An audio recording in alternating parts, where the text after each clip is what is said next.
After playing Reverie, I'm actually quite interested in learning about New Zealand's culture. Let's see if there's anything on TV. Kiwi are flightless birds native to New Zealand. Approximately the size of a domestic chicken, Kiwi are by far the smallest living birds in the rarity family. Because of this small size, Kiwi lay the largest egg in relation to their body size of any bird on the planet. You know what, this is really interesting and all, but I might have a chat with Tom, Daniel and Jared from Rainbite, the developers of Reverie, to learn more about their game and what may have influenced the development process. Now, as Philip DeFranco would say, let's just jump into it.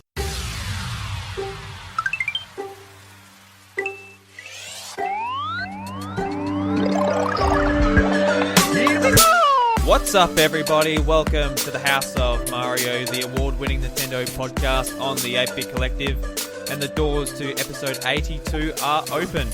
I'm your host Drew Agnew, and joining me today on the show is the team from Rainbite. How you going, guys? Good. G'day. Pretty good. Now, so there's Tom, Jared and Daniel. Just a quick introduction, what you guys do at Rainbite, and yeah, how would you like to introduce yourselves to the audience? G'day, I'm Dan. I'm the director at Rainbite, and I handled the art for Reverie, and sort of just like do a bit of everything, you know, from tax returns to programming and, you know, whatever needs to be done. Yep, so. all the extra fun stuff.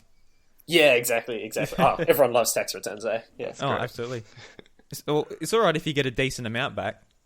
Yeah, I don't think we're given much back. I don't think we're getting much back. I think we're giving it to them. So yeah, that's my case as well. Yeah. Jared, what about you? Yeah, so I am Jared, and I do all the not all the programming, most of the programming for pretty much all of it. But then Daniel does some assistance and does a little bit as well, and we so I mainly do programming and I guess what else do I do? Puzzle designing sometimes, especially for Reverie, doing a lot of the puzzles and just like we all design parts of the game as well, so that's it. Yeah. Yep. And Tom? Hello, I'm Tom. I also go by Butler, as these two other gentlemen call me all the time. Yeah. From my uni days, I mainly do world building and marketing sort of stuff. On Reverie, I did a lot of asset placement in the world, and then handling Twitter and Facebook and all that fun stuff. So, yeah. Yep. All the social media to help get the name out there and everyone to know about your game. Yep. That's all fun. Fun again. So I like starting off the show just with sort of the games you grew up playing and what some of your favourites were, just to get an idea of what might be going through your heads when you're developing the game and what might have been an influence on the games you guys create. So we'll start with Daniel. What were some games you grew up with? Pretty big question. Huge question. Big retro guy. Yeah, I guess. Awesome. Well, some of my like earliest memories are, like Doom and Warcraft 1. Yeah, the original Warcraft, back when they were real-time strategy games, and then sort of moved into like back when you could rent video game consoles from like video stores like Blockbuster, Video Easy, and all that. Would sort of rent like PS1s and N64s, and definitely Ocarina of Time was like my favorite game, and I used to just like even read through the manual when I wasn't allowed to play. And so definitely Zelda games, pretty Nintendo focused, but also started moving into stuff like Ratchet and Clank and Jak and Daxter. And that would pretty much sum it up. Was Ocarina of Time one of your first games, or at least one of your first 3D games? Yeah, it was pretty early. My cousin was really into it, and so he kind of showed it to me. He was an older cousin, and from there it was just pretty much had to get my hands on it, and rented it out heaps of times, and the console itself, because I wasn't. You're a kid, right, and you can't really get a game console for yourself. It really relies on your parents' generosity. Yeah, I was similar back when I was younger, but I never actually thought about renting any consoles. It was mainly going over to friends and playing their Nintendo 64s and PlayStation 2s and everything they have. Yeah, I think it was like $5 a day, and then you would for PS1, like you never had a memory card, Like, they never give you the memory cards. So I remember having like Spyro, and I rented it out for like 5 days in the school holidays, and I think I just had to leave it on overnight because I didn't want to lose my progress. And so if there was a power cut, you were stuffed and you just had to start again. Yeah. I've actually got a funny story about Spyro because my friend who had Spyro, he was the only friend I knew who actually had Spyro. He had a burnt copy of it, and for some reason, when you like finish the first level and go to the second one, it would freeze. So I never went past the first level. All I did is run around the first level and do whatever. Then it froze, get up, press the restart button on the PlayStation and keep going. But It's pretty sad. When you're a kid, that's my memory of Spyro. yeah, you got to do what you got to do to, play games. You don't have that many options, do you? Yeah, that's right. Jared, what about you? What were some of your favourite games growing up? Well, mine's kind of interesting, 'cause especially for, I guess, like the inspiration for Reverie, a lot of the knowledge from that would have come from Daniel, because I only played Zelda games. I never played Earthbound, but I only played Zelda games in the past like 5 years probably, because when I was a kid, I never had any Nintendo console. I had to go to next door neighbors' places or whatever. But most of mine was PlayStation. My first console was a PS2, even though I should have probably been in the generation before, but my parents were not allowing me to buy any of those earlier consoles. But my cousins had earlier stuff. But yeah, surprisingly PlayStation focused. But I do like a lot of the Nintendo stuff. And I say the ones that I started with, apart from PC, because I was able to play some things on my PC, but on PS2 it was like, for some reason I have really early memories of Scalar. If you remember Scalar, we talk about that sometimes between us. It's a bit of a meme. I've never heard of Scalar. What's Scalar? It's like, I don't know, it's like a pretty average, like maybe AA like PS2 game, but it was like a third person. Maybe even single A. It was like a 3D mascot platformer. I remember like that, and Spy vs. Spy was like one of like the two games I had on PS2, and then I ended up going into the more classic like Ratchet and Clank or Jak and Daxter stuff. But then yeah, only recently I've started going back and playing like the early Zeldas and the early Marios and that kind of stuff, because yeah, it's kind of weird that I don't know why I didn't have anyone that I really knew that had Nintendo consoles. I don't think the N64 was as popular here. I mean, Daniel probably knows better. But it was pretty popular, but definitely the GameCube just crated in New Zealand. Yeah. And I think I knew one guy with a GameCube, and he spent like $130 to get Super Mario Sunshine, and that was all he had. Yeah, in my area of South Australia, we everyone had a Nintendo 64, but then everyone went to PlayStation 2. And I remember being quite shocked when I found out the PlayStation 1 sold about 70 million more consoles than the Nintendo 64 did, because I just assumed everyone had one because that's what it was in my area. But yeah, it's interesting getting those sort of locality like trends, those location-based trends. Because, it's like the Sega Master System, for instance. No one cared about that anywhere in the world except for Europe and Australia and New Zealand. That was way bigger than the NES. But yeah. I think the US just really caught on to the PlayStation and went from there, and obviously Japan too. Yeah, Nintendo 64 was not popular in Japan because that was the age of JRPGs, of course. Yep. Yeah. Everyone wanted to keep going with that Final Fantasy 7 and 8 and 9. Yeah, exactly. Tom, what about some of your favourites? I played a lot of Pokemon. I like a lot of Pokemon. Then there were times that I'd be at my dad's place and I didn't have my Game Boy or whatever with me, so I'd end up playing PS2, and I'd played a lot of like a few sports games, but it was mainly like Ratchet and Clank. Ratchet and Clank 3 was a big one. I played that I don't know how many times. I played a bit of Scalar. I've got a big collection. I don't know. I think I was a bit spoiled, to be honest. I played a lot of games. But yeah, Pokemon was a big standout. What were some of your first Pokemon games? Pokemon Red was my first. Yep. I think I got up to the second or third gym, and that was it. I couldn't figure out where to go after that, but I didn't care. I just enjoyed running around that world. As much as I was restricted, I still had a good time. But then Pokemon Sapphire was my big one. It's when I actually started understanding what I was doing a bit more. Yep. And enjoying. I think I was on a trip with my mum somewhere. I can't remember where we were going, but we were at an airport, and there was the silver Game Boy Advance SP in the box on the wall, and Pokemon Sapphire. And Mum decided to get that for me while we were traveling, so I had something to do on the planes and stuff. And that just set me off. That was it. I was stuck in the Pokemon universe from then on.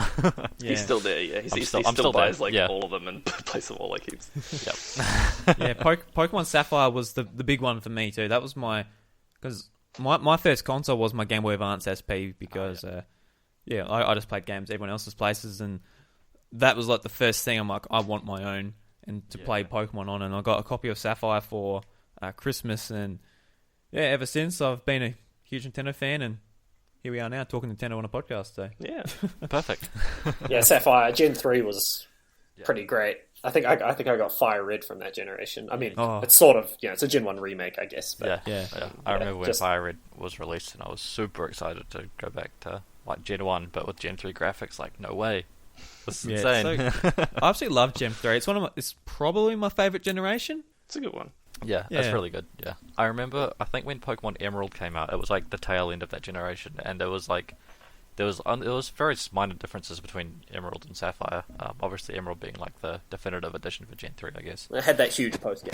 Yeah, it had big post game stuff, but that's kind of when I think when I realized that like, oh, these are similar games and they play similar, but there's some minor differences. Like I think the text font was slightly different and it was a bit cleaner and that sort of stuff. But that's when I started realizing that games are made by humans.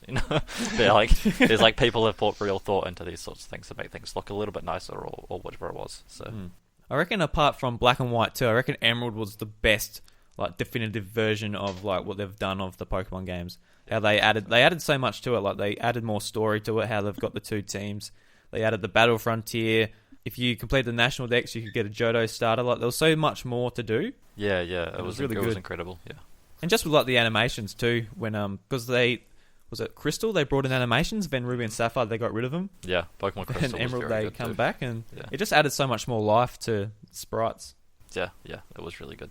So, how did you guys get into the games industry? What made you go from loving games, growing up playing them, to saying we want to make our own games? I think it was a pretty natural progression for all of us. When you're just so into something and your life revolves around something and it revolves around one particular hobby, and you start to think, oh, maybe I could get into this too, and start looking at what is possible. Like the pathways to get into it, and we pretty much all decided to. Well, all independently. We didn't know each other before university. But we all met at university in first year, all doing software engineering, and it was quite a game-based university, and so it was for people who wanted to get into the games industry. So we sort of had all decided independently that was what we wanted to do, and then we got there and clicked with each other, and we all have our different likes and dislikes in games, but. Yeah, I think we managed to find... We managed to find something we all wanted to make, because there's sometimes when we brainstorm and it's like, I can't be bothered making that kind of genre, that's like not what I like. Yeah, so Jared doesn't like, turn-based RPGs, strategy games, or strategy RPGs, whereas I quite like those. But if I want to make that and Jared doesn't want to make it, you can't have a third of the team just not want to make that type of game. Yeah. But So, what do you think made you go from... Say, like, I assume you guys were paired up on university assignments and things like that before you decided to go, all right, let's make a huge game. Is that the case? Yeah. Yeah. We all had the same assignments, and I think I sat next to Jared pretty early on at university, and so Jared and I became friends, and then actually we became friends because of League of Legends. Pretty much everyone else was playing Dota, and he was the only... I remember I was sitting one row back from Daniel and Jared, and they were looking at the League of Legends patch notes like every week, and I was like sitting behind them like, man, I want to talk to those guys, but I'm like I'm with all these other guys back here talking to, and they're all talking about Dota. I don't really care about Dota, but oh man. And then eventually I don't know how we actually ended up talking, but yeah. Well, it's just because our classes were quite small, and we had a lot of projects where you would be helping, the whole class would be helping each other out, really, trying to figure out how to do some things. And then towards the end of it, we ended up being in the same team, especially for the last year where we did a big-ish project. And then after that, we had other people in it, but then we decided, us three decided, okay, we can make a game outside of uni and spend the time doing that. And I think other people, they wanted to go get jobs and get money because we didn't have income for a year, essentially. Yeah. So, how did you fund the game while you were making it? Obviously, whether that's getting a part-time job or just saving, how did you go about it? slightly differently for all three of us. Yeah. Butler worked as a chef in a rest home. Yep. Part-time. Mm-hmm. And Jared used student loans. I just stacked it up whilst I was there and I put in the savings. Yeah. And then I had a part-time job sort of doing app development. And that pretty much got us through, got us to the finish line. It's sort of, we went Also, a month or two over. But... We all lived at home, so if there was any board, it's quite low. Mm. So yeah, that was, I think if we were actually renting, I think we would have just run through our money like so quick that we probably couldn't survive at all, really. But yeah. It would have been a lot worse if we weren't living at home. I would imagine. Sure. Is Wellington quite expensive? We're in Auckland, which is even more expensive. Oh, you're in Auckland, right? That's one of the most expensive cities in the world. Oh, really? Wow. Yeah, in terms of relative to incomes and all that sort of stuff, I'm pretty sure it's classed as really unaffordable. Whether you're buying or renting, it's pretty bad situation. Pretty miserable, right now. Yeah. Like even Adelaide, I live in a small country town, and my friends that moved to Adelaide, like when they talk about their rent, I'm like, Jesus, like I'm just not in that world. It's quite cheaper in the country down here. Yeah, Adelaide looks really nice actually. That's like one Australian city that I wouldn't mind living in. But apparently Melbourne and Sydney are even more expensive in terms of their rents, especially Sydney. Sydney is bonkers. Like Melbourne's like really expensive, but yeah, like that people are struggling to get home loans and that it's that expensive to buy there, so everyone's stuck renting, and because of that, since the market's just so full, that costs a lot to rent there. I'd hate to live in Sydney. It must make it really hard for. I think it probably affects the game industries of both countries. If you're a startup and you just can't make it happen if you don't have like a place to live. Apparently, I think I heard a stat, I'm not sure about Australia, but in New Zealand, there hasn't been a company that has founded in the past 5 years, which has more than 5 employees or something like that. Like all of the decently sized companies are already established, and you have a bunch of new ones coming through, but it's usually just sort of like us, companies like us, where it's just 3 of us and we're not hiring a bunch of other people and creating a whole bunch of jobs. So it's. Yeah, I think it all spills over into different industries. Yeah, that's a shame though. But with I think from what I can tell anyway, Melbourne's becoming sort of the game developer hub here in Australia. A lot of games, a lot of indie games seem to be coming out of there, and even Adelaide's starting to pick up steam. Like with Hollow Knight, with Team Cherry, and a couple of others. There's a fair few coming out of Adelaide as well. I didn't realise they were Australian at all. The Hollow Knight people. No, neither. Like I noticed that because at AVCon, it's a video game and anime convention here in Adelaide, and they were showing off their game for years and years there. It was like when it was originally on Wii U, it wasn't on Switch or PC, it was just Wii U. And I was like, wow, this game looks amazing for a team so small. Wasn't that many people. Yeah, it was. I mean, I played through the whole thing. It's really long as well. Surprisingly long for a game. I mean, obviously it took them quite a long time to make it, but I was like, when I was playing, I was like, I can't believe there's like 20, 30 hours of content in this game. And they added more for free too. I know, it's ridiculous. Was it Kickstarter goals? Is that why? It probably was. Yeah. I'm not that familiar with the Kickstarter campaign. They've got another DLC pack coming on Valentine's Day. I just saw the announcement recently. Oh, just what you need. You need a Hollow Knight to kick your teeth in. Yeah, exactly. So, your guys' game, Reverie, just give us the quick pitch on what it's all about. You want to do it, marketing man? Oh, jeez. I haven't said this in a long time. What's the elevator pitch, Butler? Remember? God. All right.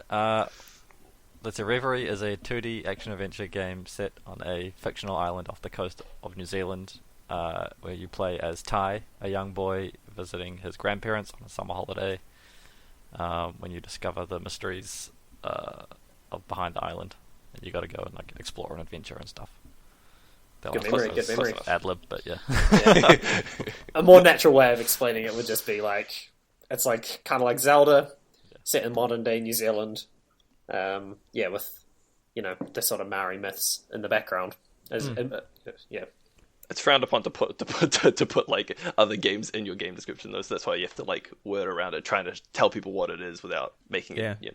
I always feel guilty, say if I'm at PAX or something and I'm playing a game and the developers like, oh, what do you think? I'm like, oh yeah, it reminds me of Kid Icarus, or like just whatever it sort of reminds me of. I feel bad for doing that because I feel but it is the easiest way to sort of try and put your point across as well. That's how you sell it to people usually, because if you're like, do you like that type of game? And then they're like, yeah. It's like, well, you can play it because you'll enjoy a game similar to it. That's the assumption. Yeah. I really enjoy Reverie. I'm a big fan of these sort of the 2D Zelda games, and even like stuff like Blossom Tales, which came to the Switch the previous year as well. Yeah, that one looks good.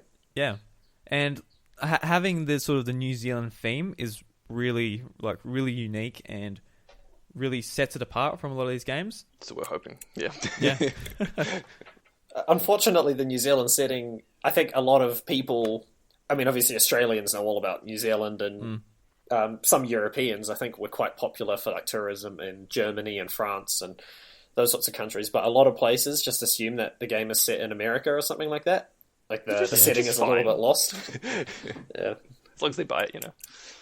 Yeah, but yeah, it's quite interesting with the game influences as well, like picking out what people see as the biggest influence. Like Zelda is obviously the big one, but I mean, these guys mentioned before that they didn't play a Zelda game for quite a while, and I had only played Ocarina of Time, which has, you know, next to no influence on Reverie, you know, just being such a different sort of game. I actually played Star Tropics before I played a 2D Zelda game. And so, yeah, Star Tropics was like a big... Yeah, I guess when I was playing that, I was maybe 13 or 14 and just thought, I mean, this is kind of... It's like the Pacific Islands, which are just so close by, you know, Rarotonga and Samoa, but like, what if it was like Star Tropics, but just like on New Zealand? Yeah. And, then once you play Minish Cap and Link to the Past, then it's like, okay, you know, because Star Tropics is a Zelda. I guess a Zelda, like, in the first place anyway. Yeah, when it was created, yeah. We get a lot of Earthbound comments, people saying that it's like Earthbound, even those who've played it. But, I mean, apart from the general aesthetic, I don't think it had any influence, really, on the gameplay or the setting or... Maybe just general quirkiness, because everyone sees Earthbound as being like a quirky game. But if people don't know Earthbound, a lot of people say Pokemon, because it is a similar look to how the Pokemon games would look as well. Yeah, sort of Gen 3-ish kind of resolution and art style. Yeah, but with Earthbound, I think Earthbound's definitely... It's quite weird and quirky, and there's like a lot of deep subtext going on there. Whereas with Reverie, I don't think it's quite to that level. It's more charming rather than weird. Yeah. I was going to ask that because a lot of people I saw on Twitter saying, "Oh, I've just picked up Reverie."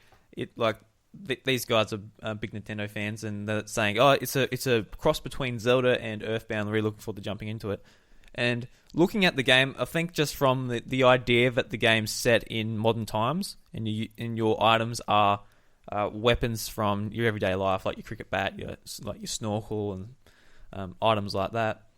I think that sort of just gives the Earthbound vibes. And talking to the NPCs and everyone around the world too, just like with all like the silly jokes and sort of the humor, I think that's very Earthbound-esque as well. Yeah, I can see why people would think that, I guess, because... But yeah, the interesting thing is that, I've never played Earthbound. I know some things about it, but it was the visual aesthetic was something that we liked. We liked the more pastel-y colors instead of the more traditional, like a lot more darker colors on NES games and that kind of stuff. So we wanted to kind of go for that style more. But yeah, there's like no gameplay parts, which is the problem. Is when someone sees it, and they're like, "Oh, I'm looking forward to like a turn-based game," and it's like, "Oh, it's not JRPG like sort of thing." Yeah. Yeah, they're going to be very disappointed if that's what they think Reverie is. Yeah, I think like from... If people are expecting that, they'll catch on pretty quick when you go down the basement and you do a puzzle and a key drops down. You're like, okay, yeah. Unfortunately, by that stage, they've already bought it though, and so if they're wanting an RPG, then they're $13 at a $13 loss. Just go watch the trailer; it's easy enough, you know. Yeah, it's pretty. We've tried to get that point across. We had to make sure in all the trailers to make sure you add real time combat into the trailer so that people don't assume that it's some turn-based combat thing, because there was a thought where like it is unfortunate if someone buys it, hoping it's something else. Hmm. So the Earthbound sort of similarities or people sort of drawing from that, was that just a happy coincidence then? We definitely chose an aesthetic that was like similar to Earthbound. Yeah. Intentionally, we had basically enough money to work on this game for 12 months, give or take. And so none of us had done art, so I just had to do art.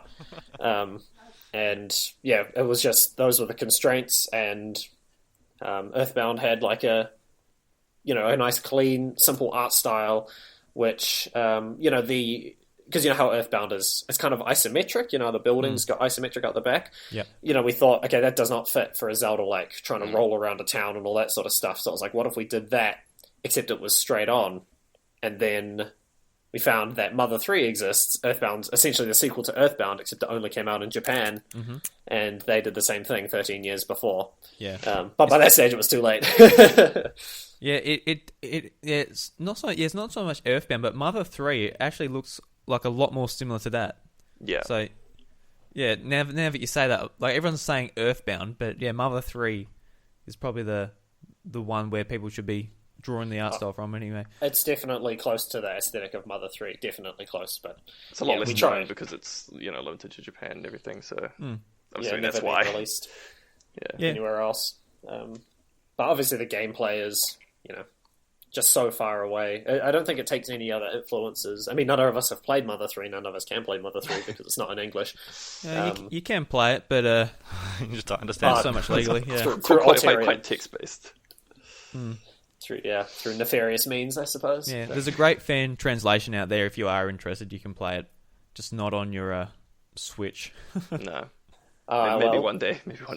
Now that we're released on a Nintendo console, we have to publicly say that we'll wait for any localization Absolutely. that Nintendo do. I was curious about the art because when you guys said what you guys do for the game, none of you guys said artists. So I was curious because, like, I think everyone can sort of stand around this too. Like, the art is great. I absolutely love the pixel art. I'm a big sucker for that type of thing. Being a old school Nintendo fan, so I think you've done a great job on it, especially if you're like, if you're not an artist and you sort of just learnt it as you went.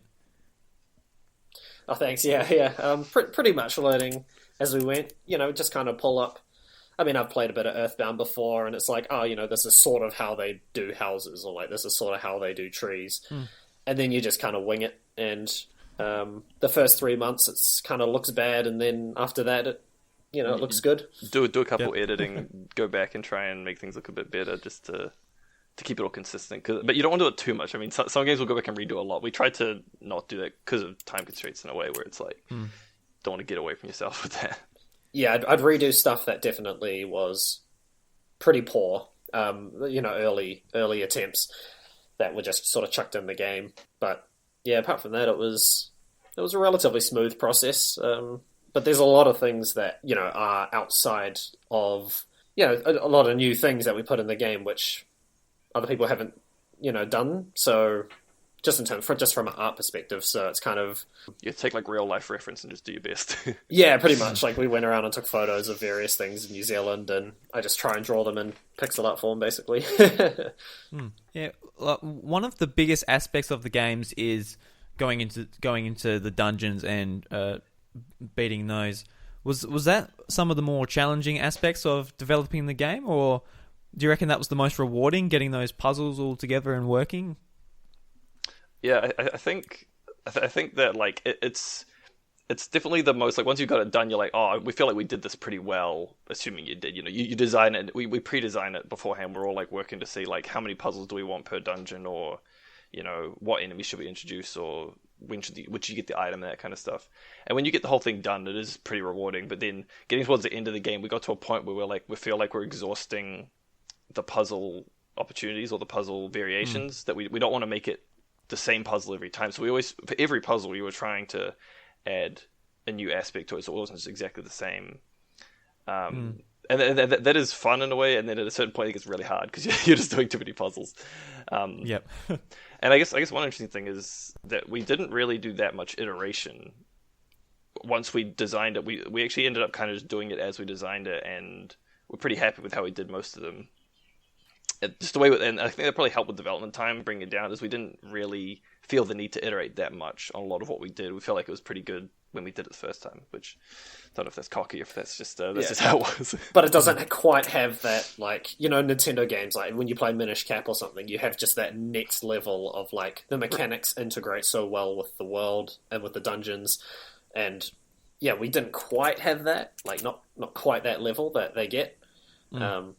I mean, people who don't like the game would say we didn't get even close, but but yeah, it was definitely.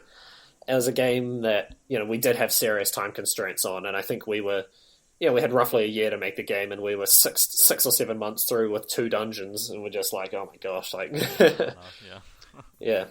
I mean, it sounds dire when you say 2 in 6 months, but it's because we set up a lot of the framework for it, and then once we knew how to make dungeons, it was a lot quicker to get through making them. We didn't rush any of them, I don't really think. I think we tried our best to make them good. But by the time we got to the third one, like the third dungeon is, I think, a good dungeon. Yeah, I really like the third dungeon. Yeah, and the fourth one is, has some interesting different mechanics, and yeah, the fifth one is huge. I think the fourth is my favorite, though.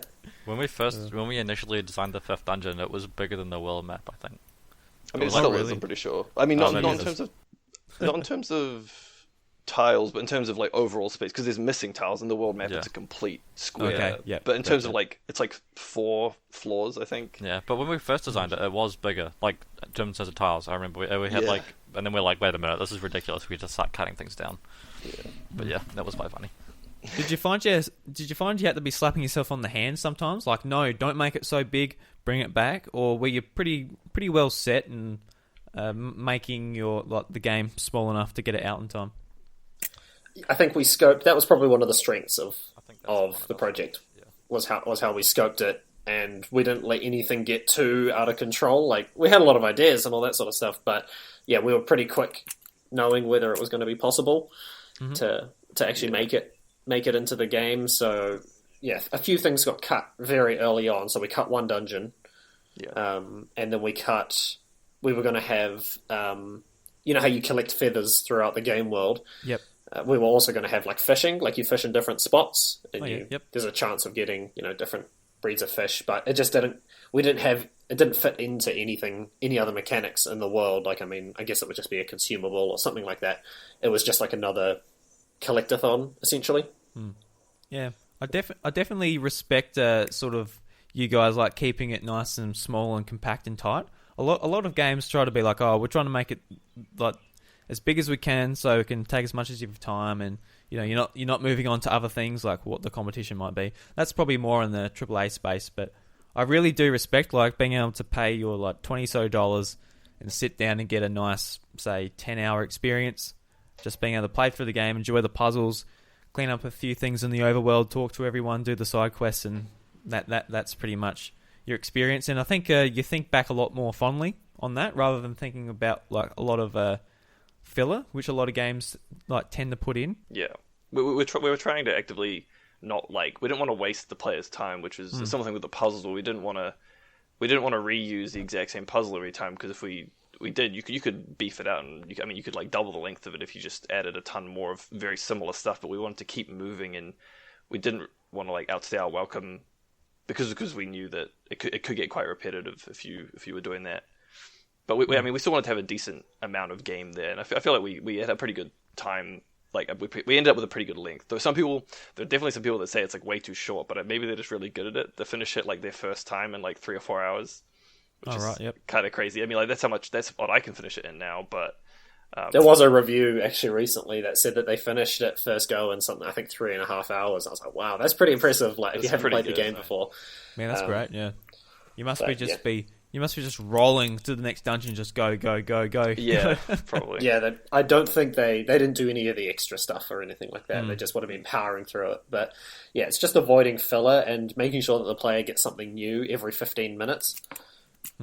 Is sort of the gist of it. So every dungeon, we thought, okay, we're going to have one unique thing outside of the items. We have to have a separate unique thing, which is nowhere else in the game. So even just the basement dungeon, there's the little segment with the lantern being in the dark, and that's only one room, but it's only a small dungeon. But yeah, it's just having things like that, which just very slightly switch it up. Yeah, we're hoping to keep it would make the dungeons more memorable to have these unique elements that didn't cross over to other dungeons. And I mean, a lot of people got attached to the first boss, which was the first boss we created. The dryer. A lot of people like that, but yeah, I mean that wasn't even like the unique element. Like every dungeon has a boss, but yeah, definitely tried to keep it fresh if possible. Yeah, the haunted clothes dryer. Yeah. It's a good one for trailers. I know I definitely didn't finish it that quick because I went to the arcade and just started playing the arcade game there.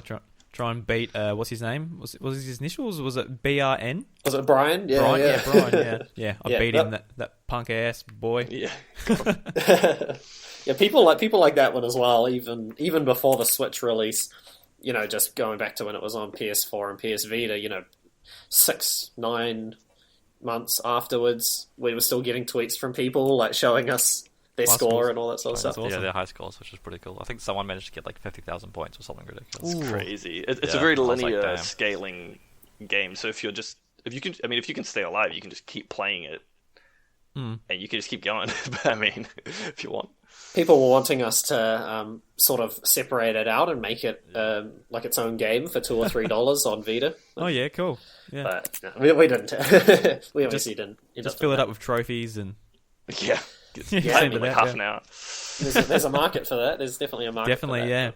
Yeah, we'd rather spend our time on other things. yeah. I'll get to the trophies and achievement stuff later, but what were some of the most fun aspects of developing the game? We went over the dungeons and a few of those things, but what were some of the things like you really got a kick out of when you saw it in action? Got to be the New Zealand references for me. Yeah. Yeah, they were heaps of fun to put in. Because I guess that's part of what makes the game unique, is that there aren't many games set in New Zealand, especially in a meaningful way. There's a couple of rugby games where they have Eden Park as an option, but it doesn't actually explore New Zealand and what's unique about New Zealand. So it would be all those sorts of little references. Yeah. I can't really name any New Zealand games apart from Reverie, to be honest. I don't know. Maybe there are some, but they're definitely none that I can think of that are based in New Zealand. Maybe some of it are developed, but Yeah, some games have like parts of it maybe set in New Zealand. I think just recently Hitman 2 has a Hawke's Bay map, but it definitely doesn't explore like. Or It's a tutorial map, yeah. Oh, is it? Yeah, it doesn't Okay. show you much of like it doesn't show you the culture or the any of the feel of it, I guess. Because what's that Kiwi one? New Zealand Adventure, New Zealand The Story. New Zealand story, yeah. You played yeah. the Kiwi or whatever, but I think that was Oh, done. yeah, It was done externally from New Zealand. I'm pretty sure. It was done by a Japanese guy in the 80s who visited New Zealand on holiday and went back to Japan and was like, guys, let's make a game based on like Auckland, Rotorua, Waitomo Caves. there's this nice little country with cute birds. Let's make a game on it. Yeah, exactly. Yeah, exactly. There was also Far Cry 3 that they said Inspired they were based, they was very inspired by like all the native like NPCs were speaking Maori, Oh, but they didn't see, say I never that. actually played Far Yeah. Cry 5. So, Oh, Far Cry 3. Yeah, 3. Tom, what were some of your favorite things about making the game, or most fun things?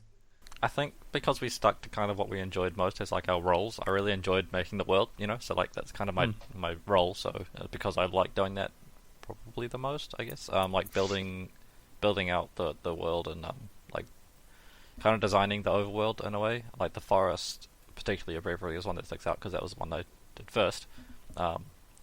Although that took the longest because I was placing every tree individually and every little flower and every little tuft of grass individually, like one by one. It was really, really fun, like getting the layout for that sorted out and like kind of learning how to direct the player in ways that, without obviously just saying, go this way. It was more like environmentally telling people how to do things, which was really fun to learn and figure out. Yeah. Yeah, like it would have been pretty cool, like doing each individual area, like doing the beach, doing the forest, doing the what was the island called? It's escaped my mind. The Taromi Island. the whole- Death Island.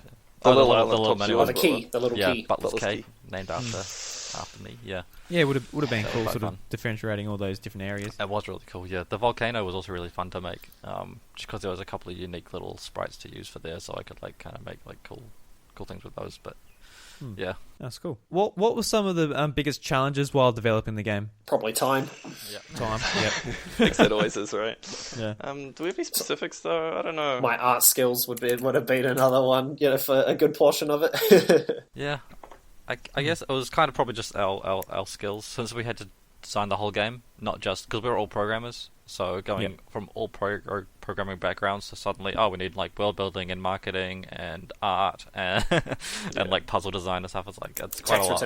Tax returns, all that fun stuff. Yeah, yeah. So just learning all these different skills on the fly, sort of as you're trying to make this game on time, but also getting stuff done, getting the company's name out there, getting your tax files returned and all that. Yeah.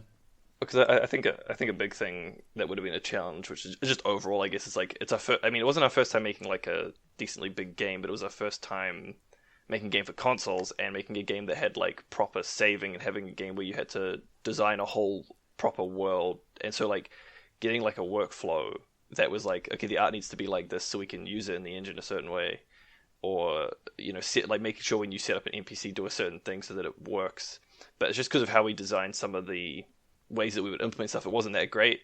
And so when you go to your next game, it's easier to design your systems because you know what challenges you're going to end up having in the future. Because there's definitely some parts where it's like, oh, that's all we'll need, and you get to a point, you're like, oh wait, we need to add this other thing, so you have to implement a thing just to like, duct tape it onto the side of everything else and then hope everything still works, which definitely is. I think it's most challenging for me from doing a lot of the programming, is trying to like, whenever we feel like we need another bit added on, it's like, okay, hopefully it doesn't break everything. Yeah, like you guys were saying, in putting in work, say if you add like a color, it changes the whole thing, and you've got to like go back and fix that, and it might be different in like the different version of the game, and it sounds like the classic. Yeah, that was a specific thing with the.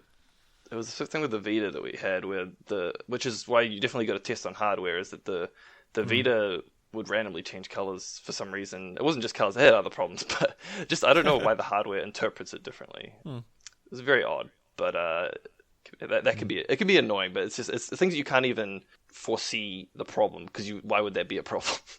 And then it is, and you're like, well, I guess I'll have to deal with it. So yeah. Yeah, actually, talking about the Vita, you guys originally brought out the game on the PlayStation about a year ago. I'm just curious what the porting process was like from PS4 and Vita to Switch, and sort of how Nintendo was like to work with compared to Sony. Yeah, I don't think it wasn't too bad. I mean, because we work with Unity, it's quite easy to port overall. I mean, you still have to implement the different saving or whatever, but with PlayStation, you have trophies, and saving are the big like platform-specific things.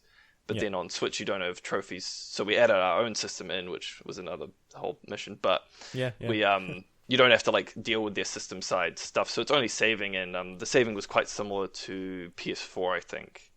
And so it's just you swap out some things. I mean, it's not going to work instantly, but I think from having experience doing other consoles, I think consoles are definitely more complicated than a PC. With the PC, a lot of that stuff it's like a lot more freeform, but the consoles have a lot of rules around those kind of things because they have a certain like standard that you have to like pass and that kind of stuff. Yeah, a lot of rules that you can't break.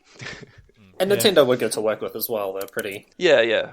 I think you have to pitch them your game essentially, but it helped that we had already released on PlayStation, so they knew that we can follow. If Nintendo has their own rules for the eShop, and so they knew that we could follow those rules and put it out. Yes, Sony and PlayStation, or not Sony and PlayStation, PlayStation and Nintendo would have similar sort of guidelines for their stores. Like they'll both have quality assurance and make sure the game's running and all that.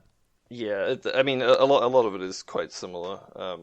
So yeah, having experience with one definitely helps because you kind of know what to expect. And I think one thing we didn't really realize when we first did PlayStation stuff is just how long corresponding and accepting things and getting things back, and like it takes quite a long time, and we still have trouble with it now. It's just like it just takes so long for things to get around and get accepted, and that makes it just take a bit longer because we were hoping we'd get the game out quicker. We were trying to get out in Q1 last year for PS4 and Vita, and we ended up just in America hitting March 31st. That was on Vita only, and then on PS4. PS4 came a bit later. We were aiming for January, I think. Or like late January or early February, and then it took like a month to QA because I don't know it failed for some small issue or whatever it was, and then it's like this might take too long. So yeah, that was pretty rough. I think I uploaded the final PS4 build on the morning of my wedding. Yeah, that's right. Oh god! And then sort of I was down in Queenstown on honeymoon, and then I called my sister. There were some things that needed doing on the PlayStation developer site, so I had to get her to like go onto the computer and because it's an all IP address. yeah. So it had to be my home IP, so I had to call my okay. sister and get her to sort some things out. And but Nintendo's definitely even easier. I think they want to be easy to work with, and they're quite prompt doing things, and they're quite detailed in their responses. Yep. I think the website's a bit more modern. Like the interfaces are a bit more modern compared to PlayStation as well. Because I think PlayStation stuff's, I think because Nintendo stuff they only really started making it easier for developers recently. Yeah. Where it was really, I think it's quite hard to get onto Wii U and Wii and that kind of stuff. But then it's been getting easier. I think they have new ways to submit all that stuff. So it feels. I mean, I didn't actually do a bunch of the PS4 submission stuff, but I've been doing the Nintendo stuff, and it's felt a bit easier from what I heard from Daniel, where he was doing a lot of like forms that seemed like it would just be kind of annoying to fill out. Yeah, Sony systems used to be quite old. I think they're just rolling out a bunch of new ones. Yeah. But one example was when we were looking to patch the Vita game. Basically, no one from New Zealand had ever done it before, and so our time zone broke their website. Wow. Well, it didn't break. It broke the form, so I couldn't submit the form. I don't know how or why, but yeah. Yeah. And so after a bit of going back and forth, they just told me, it's the time zone. Can you please set your time zone to London and then restart your browser and give that a go? But, just one of those coding things, I guess. Just something for some somehow. reason just does not like it. Yeah. I feel that. You guys added a bunch of new stuff to the Switch version. Like you've upgraded the art. You've put in your own achievement system in the game. What was it like, sort of adding stuff to the game once you've already finished it on other platforms and adding more for the Switch version? It's really good. It's really satisfying because it's like a director's cut almost. Yep. You get a second chance to go back and be like, I didn't quite like this aspect, or I wish we had this aspect. So, I mean, one aspect was the item quick select wheel. I don't know if you use that. Some people use it. But we couldn't actually have that on the Vita because they don't have another set of shoulder buttons.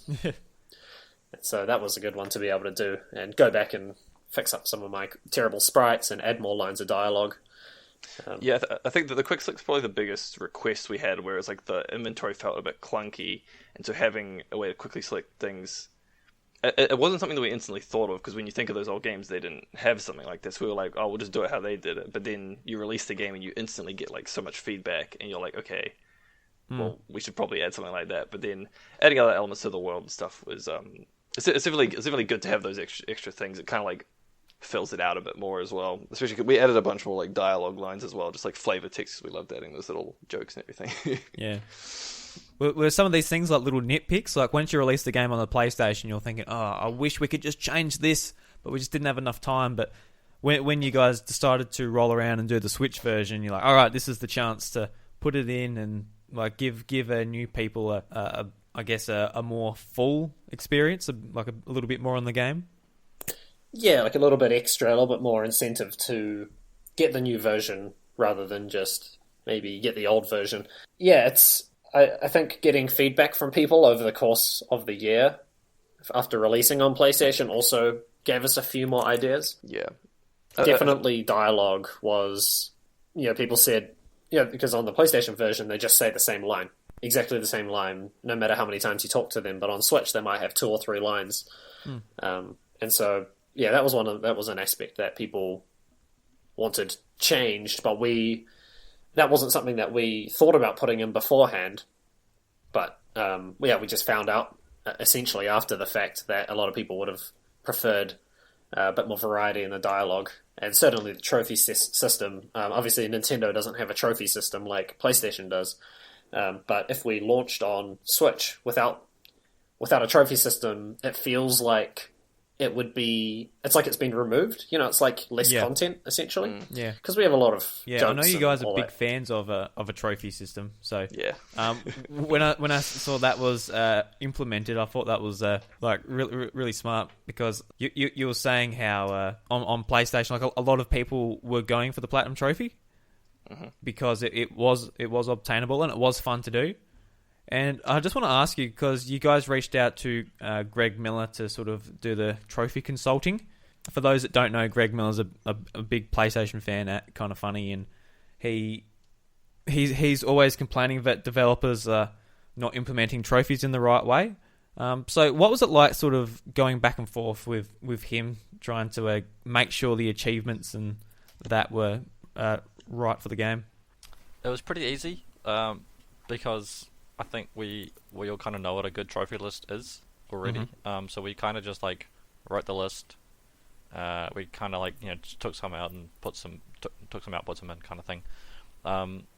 Obviously Greg's a busy man, so it wasn't like lots and lots of back and forth. It was just like, hey Greg, do you want to help us with your list? I know you just said so on your Kind of Funny Games Daily show. So he was like, yeah sure, send me the list. So we're like, okay, and we just like sent him, I think it was a Google Doc or something. Oh yeah. Yep. And then like a day or two later, he just went back saying that looks perfect, and that was about it. So yeah. As long as there's no missables. It was nice and easy. Yeah. He did ask a couple of questions like is there any missable trophies? Is there something that I have to grind for? It's like, no, none of that. So he was like, all right, yep, easy, and that was it. Yeah. Yeah. There's been a couple of developers I've been talking to, and they mentioned that since the Switch doesn't have an achievement system, it's actually easier to get their game on the system compared to the other system. There's like a less step to get your game on there.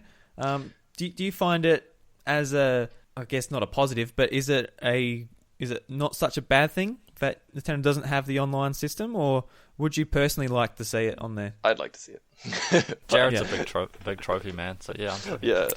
I wouldn't mind. Jared's big into his trophies.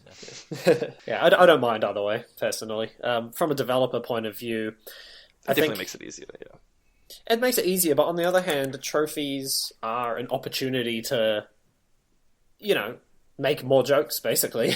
Yeah. I mean, we put in a lot of jokes and references into our trophies. Yeah. And I think players appreciate it and have told us that they appreciate it, and they even just thought it was funny just reading down the trophy list on its own. And so, yeah, I mean, we made the specific decision to implement our own system. Which is more work, theoretically. Like, if you don't put any achievements at all, it is easy to put on Switch, but coming from PlayStation, which already had trophies, we wanted to keep them in. And it's kind of odd that the Switch doesn't have any kind of achievement system, because I mean, pretty much every other platform does, even PC with Steam having, Yeah, even iOS has it, so... Yeah, exactly. And so when you make a game... So they are optional on those too. Yeah. Yeah, but if you're going multi-platform, generally you're going to have to do trophies or achievements or something, so usually it's... Unless you're doing Switch exclusive, then yeah, you'd be ignoring it.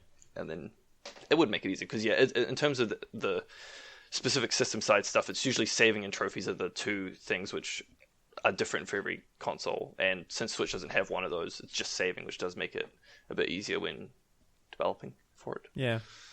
But like having achievements and trophies, it just helps you want 100% of the game. So, that's how I feel. Yeah. You finish the game, and a lot of people will be like, "All right, I'm done." But if you want the trophies, you'll go and collect every bit in the overworld, and you'll go and talk to all the NPCs and do the side quests and whatever you have to do to get these trophies. And I'd love to see it come to Switch. I think that opportunity is sort of long gone. I think Nintendo's definitely shown they're not interested at all for whatever reason. I think they're a bit silly to sort of let that pass them by. I think they're too stubborn. They're like, that's what the other guys are doing, and we're not going to do it. Yeah, I think it's part of their philosophy, like they're not wanting to tell players how to play their game and all that sort of stuff. I mean, it's a valid reason. I think from the PlayStation point of view, it's a big incentive to play the game. A well-made trophy list where you get the platinum. I mean, I think for you see some bad trophy lists, and they've got under 0.5% of players getting even close to the platinum. So sometimes they're unfair, especially when they are. I feel like having any trophy required for the platinum that's online required is a big annoyance for a lot of people, because especially a big thing on the Vita is servers go down a lot, and so Wipeout just got removed, and you just can't get the platinum, and it's just gone forever essentially. So especially back in the PS3 days when they were doing really tacked on bad multiplayer modes in their games, stuff like classic. Tomb Raider, where it's like, hey, this is a great game, but we've got heaps of trophies online, and you're never going to want to play online because it sucks. Yeah. Uncharted as well had that. Yeah. Well, Uncharted... Wasn't so bad in Uncharted. Oh, they did it separate though, didn't they? Well, because Uncharted 1 didn't actually have trophies until they patched them in, and the thing that all the Uncharted games do, which is actually smarter, which they add the trophies as DLC trophies. Yeah, so that's good. Yeah. The multiplayer ones, so that you don't, they're not required for the platinum. And I think because they're first party, they understand the trophy system a bit more than some other people do. Because a lot of third parties will just be like, actually, this is kind of weird because Killzone, made by Guerrilla, also first party, they had one where you have to be like top 10 online in a week to get a trophy, and it's like, I'm like never going to get that. It's like people don't have time for that, eh? Like, yeah, it's annoying. I mean, that's another. I mean, going into time, what you're asking about before in terms of making Reverie sort of short and sweet, like, you know, we talk to a lot of people in the games industry, outside of the games industry, and like no one has time, or not as many people have time. Especially in our age group and above, to just put 80 hours into a game in like 2 weeks. It's just not practical. And so I guess... Especially if you're an indie game, you don't want to try and compete with like Red Dead. You don't want to be like, oh, we're also that time. Yeah. That's like, that's a battle that you always lose, trying to compete with those sorts of, you know, big experiences. Or like Persona 5, you know, like that game justifies 100 hours, but, you know, they have the budget to justify 100 hours as well. Yeah. So it was, you know, taking our budget and then, you know, not trying to stretch out the fun, just trying to keep it consistently fun and fresh and, you know, hope that people finish the game. And they do. I think over half of the players who bought it on PlayStation have platinumed it, let alone finished awesome. it. It's maybe close to half, if not more. Yeah. Well, I think an interesting thing, especially with games journalists, is it does seem that they would much rather appreciate a game that's short as well. Like, maybe not all of gamers, because maybe you want to buy a game and make it last 50 hours, but a lot of games journalists would prefer a shorter game to be able to play it, review it, and get the whole experience without feeling like they've missed out. And as an indie, it's definitely easier to hit that shorter time. Because if you just add grind for like no reason, I feel like it's not like helping the experience. You're making people feel like they've got more money, like more worth out of their money, but not really. Yeah, like a lot of people, I guess if you're buying a, $80 AAA game here, you'll probably want it to last probably 30 to 50 hours to sort of to keep you entertained in that. But you guys are charging about 20 Australian or 20 something Australian. Yeah, and I think it might even be less, to be honest. I think on Switch it's like 20. I think. 20 is it 20 Australian? It was it was $22.50 on Vita. I remember back last year. So. Oh, we dropped the price marginally in European regions, including Australia and New Zealand, after launch because it was too high. We accidentally because America doesn't have consumption tax, but Europe does have consumption tax, and so just the way that affected the pricing, you know, added it on top, and so we actually cut it down a bit. So, but yeah, around 20 Australian. I think it's $12.99 in the US. Okay, yeah. Wow. So yeah, it's even cheaper than I thought. That's awesome. Well, basically, we just decided we have to be cheaper than Oceanhorn, and Blossom Tales. Yeah, and they're about that $20 mark here too. Yeah. Yeah, or try and at least be on par, because I mean, you see some indie games and they release it fast, like 40 NZ or 30 something NZ, and we feel like because of the time we spent and the time you get out of it, we didn't think it was like worth that much. But we also want to stay competitive. It's the thing where if you go too cheap, people think the game is like bad because you don't think it's worth the money. But we think it is worth what we put up, and so you just got to be confident with that, I guess. Yeah, I guess if you decide let's give away a bargain, let's just be really good to our fan base, and you put out a game for $10, people look at it and go, must be have $10 worth of content, whatever. Exactly. But if they look at it and go, oh, it's a Zelda-like game, and oh yeah, it's $20. Oh yeah, it must have a bit of content in it. Yes, so then you might get more sales at $20 than you would at $10. It's kind of really hard to know, but it's it is hard to know. And also Blossom Tales is 25 Australian, I think, from memory. I could be wrong on that, but I think it's around 25. And so Blossom Tales maybe an hour or two longer, I think. So yeah, it's just kind of trying to compete without selling yourself short. Yeah. That's all the market research we did, look at other games. Just quickly back on the trophy side of things. I feel like Nintendo are silly not to go for the achievements or the trophies, because I feel like a lot of people would still pick up the PlayStation version, even if it doesn't have these bells and whistles you've implemented within the last year, just for the trophies. I think that's a big thing they're missing out on, having people sort of loyal to their platform if the games are multi platform. Because I don't actually have a Switch, which is kind of sad, but I'm planning on getting one soon. But I'm pretty sure Nintendo puts some forms of like achievement systems in their games, right? Like with Mario Odyssey, doesn't it track a lot of your stuff and it gives you like percentages and completion rates? So it's like it's like effectively a similar thing. So it's not like they're against. Yeah, and like Smash Brothers and Kid Icarus, like the games from Sakurai, he seems to love his achievement system. So a lot of his collection games stuff, like they implement, like Kid Icarus had just an upright, just normal achievement thing. So you got like a big list and like do this. Yeah, so maybe Sakurai should get on that. Be in charge. Yeah. And also, second to last question, I just want to bring up the Kind of Funny Games showcase. You guys were a part of that. Reverie was shown in that. I just want to know a little bit about sort of just reaching out to Greg and getting involved in that. And did it have any positive influence on the game? Did you get any reception back from people finding out about it or anything like that? On Twitter, when after the announcement came, it was kind of lumped in with a bunch of other similar looking titles. It was kind of like a mixed reception between like all the games, so there wasn't any like directed towards us. There was maybe a couple of tweets or something like that, but it wasn't crazy amounts. But we managed to kind of use that in a way for when we were sending out codes for the Switch version. We could be like, here's a code for Reverie as seen in the Kind of Funny Game showcase, and so then obviously people go, it's important. Or it's not just some random indie setting, as it was in the Kind of Funny Game showcase, so we can kind of use that in a way. Yep. But it was definitely really cool, getting in there, and we're super pleased that we could. I mean, we like being a part of the Kind of Funny stuff if and when possible. Yeah, because at least I listen to this stuff a lot, and so does Butler. Yeah, so do I. Yeah. And Daniel probably less so, but it's definitely they're a cool bunch, and it's got to be a part of that kind of stuff. We hopefully we can get in there next one as well with something. Yeah, they're big. Yeah, they're doing one at E3, aren't they? Yeah. So it seems like a lot of competition, but yeah, we'll see. Yeah. So we're pushing for that for sure. So for a future unannounced title, yeah, which might also be Tokyo Game Show as well. Oh, possibly. That's something new. We're going to be in Tokyo on like a trip, and we planned it around TGS so we could at least attend. But absolutely. hoping to show if possible. Yeah. I'm moving to Japan in a month, and so these guys are coming to visit in September. And I might finally get to play Mother 3, who knows?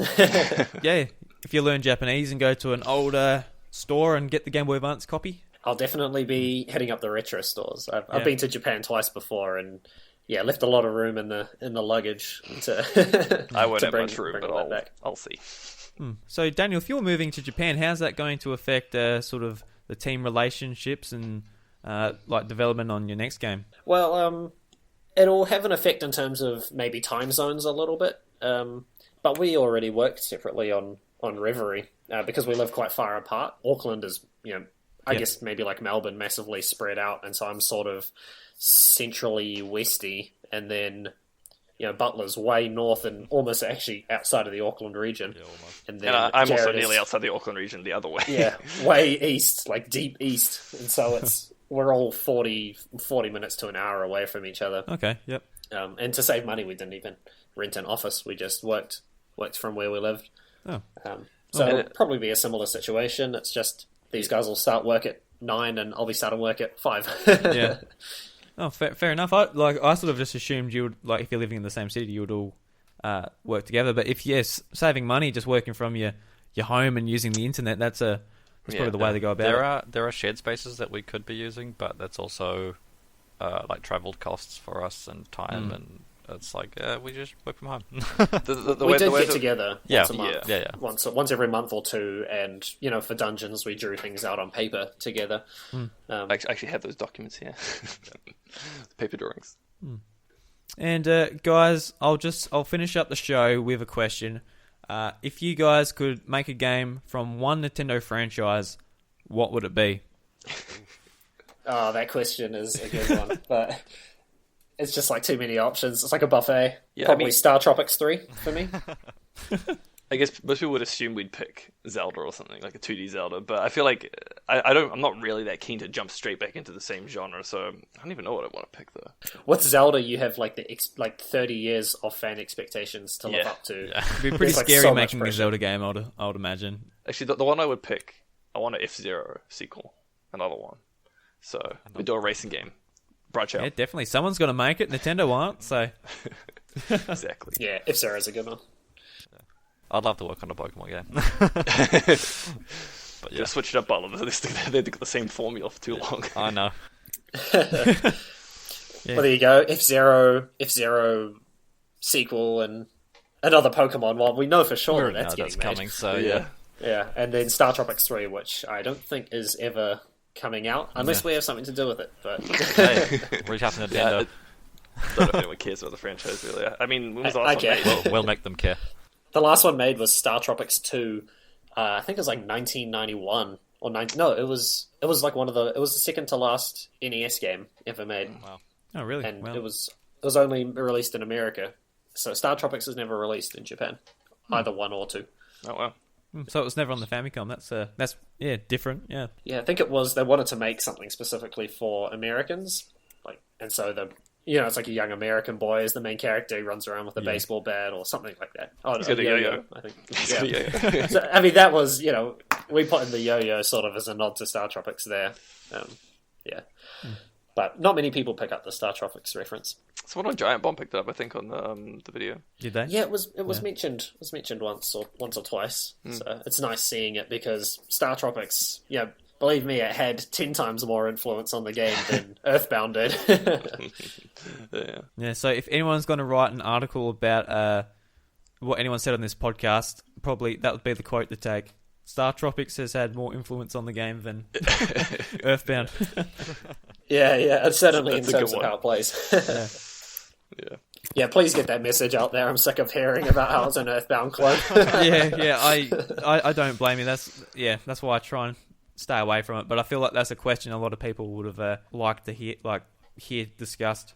Yeah. Anyway, guys, thank you very much for joining me on the House of Mario this week. Plug away your Twitter, your social medias, the game itself, where everyone can find everything. Well, you can find Reverie Sweet Ass Edition on the Nintendo eShop right now, and it's also just Reverie, the standard edition, on PS4 and Vita. It's also there globally.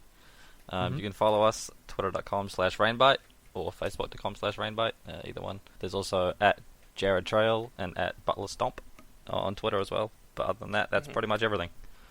All right. And thank you very much for having us on. Yeah, thanks for having us Thanks. on. Yeah, no, it was an absolute blast. I can't wait for people to hear this. I think it's going to be a lot of fun to listen through and find out more about the game, and hopefully put some more people onto the game, because it's a really fantastic title.